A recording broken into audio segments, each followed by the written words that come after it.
Assalamualaikum warahmatullahi wabarakatuh. Perkenalkan, nama saya Bagas Koriskulo dari 11 IPA 4. Di sini saya akan mempresentasikan tentang penyakit Graves. Di sini saya akan menjelaskan berbagai materi. Nah, yang pertama itu ada pengertian, 2 penyebab, 3 gejala, 4 klasifikasi, 5 manifestasi klinis, 6 patofisiologi, 7 pengobatan, 8 komplikasi. Yang pertama ada pengertian. Penyakit Graves adalah penyakit autoimun yang ditandai dengan kelenjar tiroid menjadi terlalu aktif dan memproduksi hormon tiroid secara berlebihan. Penyakit Graves sendiri juga menjadi penyakit yang sering mendasari suatu kondisi hipertiroid. Kedua, ada penyebab. Penyebab Graves atau Graves disease terjadi akibat gangguan pada fungsi sistem kekebalan tubuh. Pada kondisi normal, sistem kekebalan tubuh berfungsi untuk melindungi tubuh dari organisme asing, penyebab penyakit seperti virus dan bakteri. Akan tetapi, pada penderita penyakit Graves, sistem kekebalan tubuh justru menghasilkan antibodi TSI, Thyroid Stimulating Immunoglobulins, yang menyerang kelenjar tiroid, sehingga memicu kelenjar tiroid menghasilkan hormon tiroid dalam jumlah yang lebih banyak dari yang dibutuhkan tubuh. Kendati demikian, belum diketahui secara pasti penyebab sistem kekebalan tubuh menghasilkan antibodi yang menyerang kelenjar tiroid. Namun, beberapa faktor di bawah ini diketahui dapat meningkatkan risiko seseorang mengalami penyakit Graves. 1. Berjenis kelamin wanita. 2. Berusia 20-40 tahun. 3. Memiliki riwayat penyakit Graves dalam keluarga. 4. Menderita penyakit autoimun lainnya seperti reumatoid, artritis, atau diabetes tipe 1. 5. Mengalami stres. 6. Baru melahirkan dalam rentang 1 tahun. 7. Pernah mengalami infeksi mononukleosis. 8. Memiliki kebiasaan merokok. Yang ketiga ada gejala. Penyakit Graves dapat menimbulkan gejala yang bervariasi. Gejala umumnya muncul ringan di awal atau bahkan tidak terlihat, lalu secara bertahap berkembang menjadi semakin parah. Beberapa gejalanya adalah: 1. Pembesaran kelenjar tiroid atau penyakit gondok. 2. Tremor pada tangan atau jari tangan. 3. Jantung berdebar, palpitasi jantung, atau jantung berdetak tidak beraturan, aritmia. 4. Perubahan pada siklus menstruasi termasuk telat haid. 5.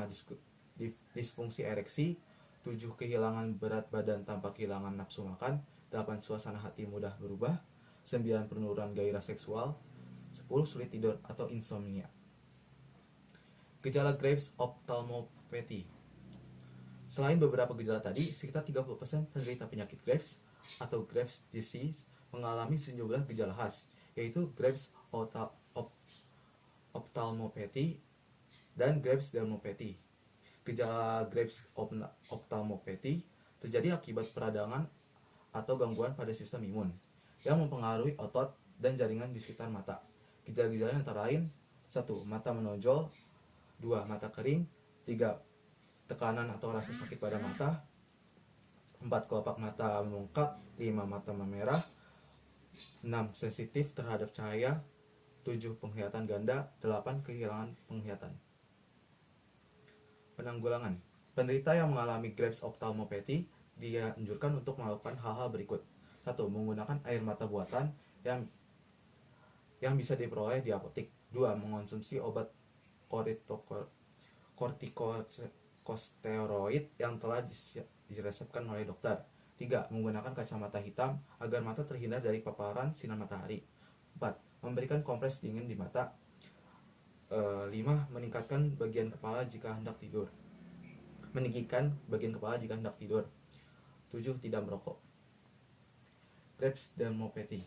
Graves dermopathy lebih jarang ditemukan. Gejalanya adalah kulit yang memerah dan menebal seperti kulit jeruk.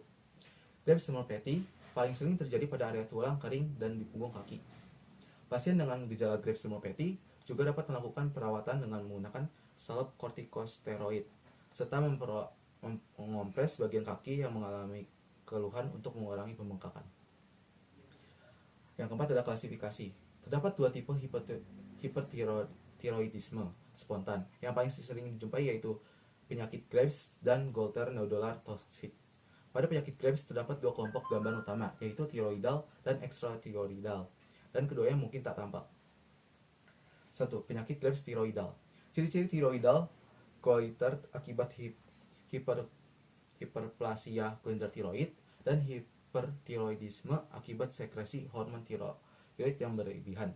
Pasien mengeluh lelah, gemetar, tidak tahan panas, keringat semakin banyak bila panas, kulit lembab, berat badan menurun, sering disertai dengan nafsu makan yang meningkat, palpitasi dan takikardi, diare, dan kelemahan serta atrofi otot. 2. Penyakit Krebs ekstratiroidal. Manifestasi ekstratiroidal ophthalmopathy ditandai dengan mata melotot, visura papilda melebar, kedipan berkurang, diklat, dan kegagalan konvergensi. Goiter nodular toksik lebih sering ditemukan pada pasien lanjut usia sebagai komplikasi goiter nodular kronik. Manifestasinya lebih ringan dari penyakit Krebs. Manifestasi klinis. 1. Umum, tak tahan hawa panas, hiperkinesis, capek, berat badan turun, tumbuh cepat, toleransi obat, hiperdelikasi, lapar. 2. Gastrointestinal, makan banyak, haus, muntah, disfagia, spermogali. 3. Muskular, rasa lemah. 4. Genitorinaria, oligomenorea, amenorea, libido turun, infertil, ginekomas. 5. Kulit, rambut rontok, kulit basah, berkeringat. 6. Psikis dan saraf, labil, irritable, tremor, psikos, nervasis, paralisis periodik diptenu. 7. Jantung, hipertensi, anemia, palpitasi, gagal jantung. 8. Darah dan limfatik, limfotosis, anemia, interiomegal, leher membesar. 9. Skelet, osteoporosis, espilisis, cepat menutup dan nyeri tulang. Patofisiologi. Patofisiologi Krebs DC adalah autoimun yang dimediasi oleh antibodi terhadap reseptor tirotropin yang terdapat di sel epitel folikuler kelenjar tiroid. Antibodi ini dikenal dengan thyroid stimulating immunoglobulin atau TSI. TSI akan berikatan dengan reseptor tirotropin dan menimbulkan efek yang menyerupai efek tirotropin yang berasal dari kelenjar hipofisis, yaitu menstimulasi sel epitel folikular memproduksi hormon tiroksin. Efek antibodi ini diperankan oleh isotop EGG1 dan berikatan dengan epitop reseptor TSH ekstraseluler yang terdiri dari leusin. Reseptor TSH ini juga berinteraksi dengan reseptor EGF1 pada permukaan sel tiroid dan fibroblast orbita. Stimulus TSI yang berikatan dengan reseptor tirotropin atau reseptor TSH akan meningkatkan produksi siklik AMP intraseluler yang mengakibatkan pertumbuhan sel tiroid dan produksi hormon tiroid berlebih.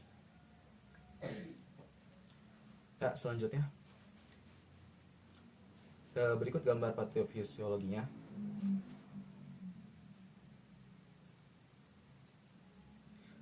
Nah, yang selanjutnya ada pengobatan. Pengobatan penyakit Krebs bertujuan untuk mengurangi kelebihan produksi hormon tiroid dan dampaknya bagi tubuh. Beberapa pilihan pengobatannya adalah: yang pertama ada obat-obatan. Obat-obatan yang dapat diberikan oleh dokter untuk menangani penyakit Krebs diantaranya: 1. Obat anti tiroid seperti metimazole dan propitioracil untuk menghambat produksi hormon tiroid. 2. Obat penghambat beta seperti propranolol, metoprolol, atenolol, dan nadolol untuk mengurangi efek hormon tiroid pada tubuh seperti detak jantung tidak beraturan, gelisah, tremor, keringat berlebih, dan diare. Terapi yang kedua ada terapi yodium radioaktif. Terapi yodium radioaktif dilakukan dengan cara mengonsumsi pil yang mengandung yodium radioaktif dosis rendah. Pil tersebut berfungsi menghancurkan sel tiroid yang selalu aktif, serta menghasilkan kelenjar tiroid, sehingga gejala akan berkurang serta secara bertahap selama beberapa minggu hingga beberapa bulan. Yang ketiga ada operasi. Setelah operasi, pasien akan memerlukan terapi lanjutan berupa hormon tiroid sintesis untuk meningkatkan kadar hormon tiroid yang rendah akibat pengangkatan kelenjar tiroid. Tindakan ini beresiko menyebabkan kerusakan pada saraf pengatur pita suara. Risiko kerusakan juga bisa terjadi pada kelenjar paratiroid yang berfungsi untuk menghasilkan hormon pengatur kadar kalsium dalam darah. Ya, yang selanjutnya yang keempat ada perawatan mandiri. Selain beberapa penanganan tadi, pasien penyakit Graves juga dianjurkan untuk mengubah gaya hidup menjadi lebih sehat dengan melakukan beberapa langkah sebagai berikut. Yang pertama ada mengonsumsi makanan bergizi seimbang seperti sayur-sayuran dan buah-buahan. Yang kedua ada berolahraga secara rutin. Yang ketiga ada mengelola stres dengan baik. Komplikasi penyakit. Penyakit Graves yang tidak segera ditangani dapat berujung pada munculnya komplikasi berbahaya seperti gangguan kehamilan, seperti kelahiran prematur, disfungsi tiroid pada janin, menurunnya perkembangan janin, tekanan darah tinggi pada ibu, atau preeklamsia, gagal jantung pada ibu, hingga keguguran. Yang kedua ada gagal jantung seperti aritmia, perubahan pada struktur dan fungsi jantung, serta gagal jantung. Yang ketiga ada osteoporosis. Yang keempat ada krisis tiroid atau tiroid storm. Pencegahan. Penyakit Graves sulit dicegah karena penyakit ini tergolong penyakit autoimun. Meski demikian, Anda bisa menurunkan risiko terjadi penyakit Graves dengan rutin melakukan pemeriksaan jika memiliki riwayat penyakit autoimun atau memiliki riwayat penyakit Graves dalam keluarga. Selain itu, risiko terserang penyakit Graves juga dapat dikurangi dengan mengubah gaya hidup menjadi lebih sehat, seperti tidak merokok, menjaga berat badan ideal, serta berolahraga secara rutin. Ya, untuk sesi terakhir ada pertanyaan dari Bapak Abdul Malik. Jelaskan mengapa individu yang sedang di bawah tekanan emosional dan fisik lebih rentan terhadap penyakit Graves. Jawab, hal ini disebabkan karena stres emosional atau fisik yang terjadi dalam jangka panjang meningkatkan risiko penyakit Graves, terutama pada orang dengan gen yang rentan terhadap penyakit ini. Orang yang stres atau depresi tidak menimbulkan penyakit Graves, tapi jika penderitanya sudah terkena penyakitnya, maka stres dan depresi memperparah penyakit Graves. Ya, sekian dari saya. Mohon maaf apabila ada kekurangan. Assalamualaikum warahmatullahi wabarakatuh. Terima kasih.